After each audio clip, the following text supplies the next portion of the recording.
నమస్తే సార్. నమస్తే. ఇప్పుడు చాలామంది అంటే ఫిజికల్ ప్రాబ్లమ్స్ కంటే కూడా ఎక్కువగా ఇప్పుడు మెంటల్ ఇష్యూసే ఉన్నాయి. అంటే ఎంత మంచి పొజిషన్‌లో ఉన్నా, ఎంత వెల్తీగా ఉన్నా, హెల్తీగా అంటే ఫిజికల్‌గా ఉన్నా కూడా మెంటల్ ఇష్యూస్ చాలా ఉన్నాయి. చిన్న యాంగ్జైటీ నుంచి డిప్రెషన్ వరకు బాధపెడుతున్నాయి. ఎందుకు ఇంతలాగా చేంజ్ అయ్యాం? ఫుడ్ మారింది. మన లైఫ్ స్టైల్ మారిపోయింది. మనకి విలువ మారిపోయింది. ఏంటి సక్సెస్ తెలీదు తెలుసా? ఒకతను ఇంజినీరింగ్ చదివి ఏదో గొప్ప పొజిషన్‌లో ఉండి మానేసి పానీపూరి బండి పెట్టుకొని బాగా ఫేమస్ అయ్యి డబ్బులు సంపాదించాడు. హ్మ్. అందుకని ఇంజినీరింగ్ చేసే వాళ్ళందరూ టీ షాపో, పానీపూరి షాపో పెట్టేసుకుంటే బావుంటుంది కదా! అని ఆలోచించే బ్యాచ్‌లు తయారయ్యాయి. ఎందుకంటున్నానంటే డబ్బు సంపాదించడం తప్పు కాదు. నువ్వు చదివే విద్యని నువ్వు అర్థము చేసుకోలేకపోతున్నావు అనే మానసిక స్థితిలో ఉన్నాం మనం. ఫుడ్ మారింది. ఆలోచన విధానము తప్పుదారి పట్టింది. ఏ రోజులో కూడా ఎవరైనా డాక్టర్ జాయిన్ అయ్యి, అమ్మ మందులు రాయడం ఫార్మకాలజీ అని సెకండ్ ఇయర్‌లో నేర్పిస్తారు. ఎంబీబీఎస్ జాయిన్ అయితే. ఆ మందులు రాయడం వచ్చేసింది నేను డాక్టర్ అయిపోయాను అనుకున్నాడంటే ఎంత ఫూలిష్‌నెస్సో. ఈ మందులు రాసేసి డబ్బులు సంపాదిస్తే గొప్పవాడిని అయిపోతానని అనుకుంటే ఎంత ఫూలిష్‌నెస్సో.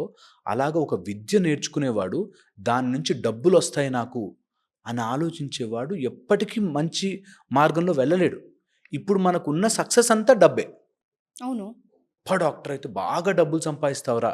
గవర్నమెంట్ జాబ్ వస్తే హాయిగా సెటిల్ అవ్వచ్చు. ఎందుకు డబ్బులొస్తాయి. ఆ డబ్బు అనేది ఒకటి తీసుకొచ్చి అడ్డు పెట్టారు. మనకెప్పుడు లేకుండే మంచివాడా అని చూసేవారు. ఇప్పుడు ఎంత ప్యాకేజు అని చూస్తున్నారు. పెళ్ళికి మెయిన్‌గా సింగిల్స్ కష్టాలవి. మరి అబ్సల్యూట్‌లీ. ఎన్ని ఎన్ని డబ్బులొస్తాయి? ఎంత సింగిల్సే ఆస్తుంది? కాదమ్మా. అంతే. నేను నేను నా పర్సనల్‌గా హ్మ్. నేను చూస్తున్నాను కదా కేసెస్. హ్మ్. పెళ్లి అయిపోయిన తర్వాత కూడా ఇంకోడెవరి దగ్గరో ఎక్కువ డబ్బులున్నాయంటే అటు వెళ్ళిపోయిన వాళ్ళు కూడా ఉన్నారు. అలా ట్రూ. ఉన్నారు. అవుతున్నాయి ఈ రోజుల్లో. నేనంటుంది మానసిక డెవలప్‌మెంట్ లేకపోతే ఈ మానసిక సమస్యలు రావడానికి మన ఫుడ్, మన ఆచారాలు, మనని మనం ఎలా క్రియేట్ చేస్తారో మీకొక ఎగ్జాంపుల్ చెప్తా. ఓకే. ఫస్ట్ ఒక డౌట్ క్రియేట్ చేస్తారు మన మీద మనకి. సో, మన కల్చర్‌ని, మన రిచువల్స్‌ని, మన ట్రెడిషన్స్‌ని చీప్ అని చూపిస్తారు ఫస్ట్. తర్వాత ఇంకొకటి దేవుడిదో కల్చరు అవన్నీ చాలా గొప్పగా చూపిస్తారు నెక్స్ట్. హ్మ్.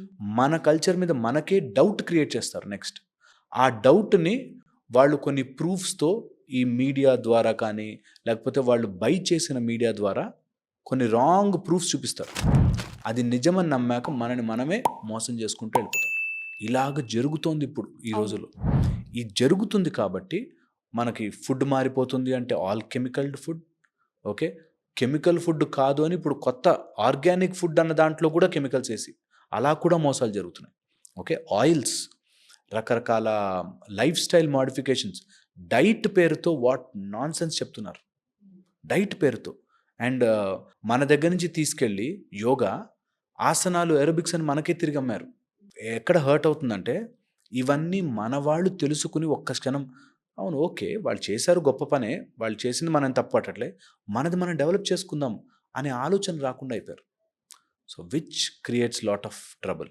సో, ఫుడ్ హ్యాబిట్స్ మారి, లైఫ్ స్టైల్ మారిపోయి, ఉండే ఇల్లు మారిపోయి, ఎండకి ఎక్స్‌పోజ్ కాక క్యూబికల్స్‌లో బ్రతికి, విటమిన్ డి ట్రాపికల్ కంట్రీ లాంటి ఇండియాలో విటమిన్ డి డెఫిషియన్సీతో బాధపడుతున్నాం. అవును. ఓకే. Vitamin D deficiency.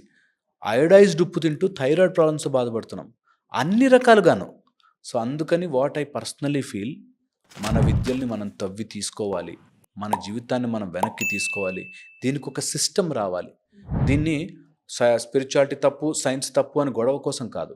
రెండిటిని కలుపుకొని సమన్వయంగా వెళితేనే మనిషి యొక్క ఎదుగుదల. లేకపోతే నువ్వు గొప్ప, నువ్వు గొప్ప అనే గొడవలో మనుషులు నాశనం అయిపోతారు.